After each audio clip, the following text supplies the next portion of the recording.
So good morning, good morning. So ito pong gamit natin is Kokoma po ito.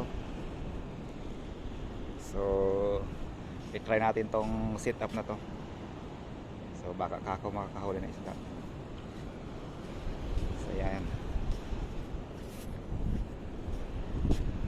So ito yung gamit ko. Yan, master jigging.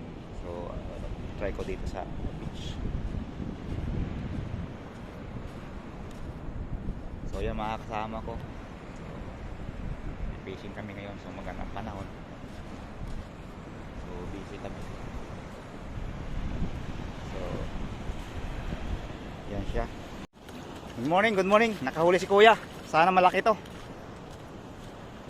Malaki to, malaki. Yan o.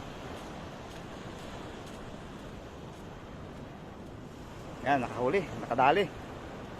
Thank you Lord, nakadali si kuya. Ang galing naman talaga ng aking kuya, oh. Sana all. Kingfish. Malaki to, malaki.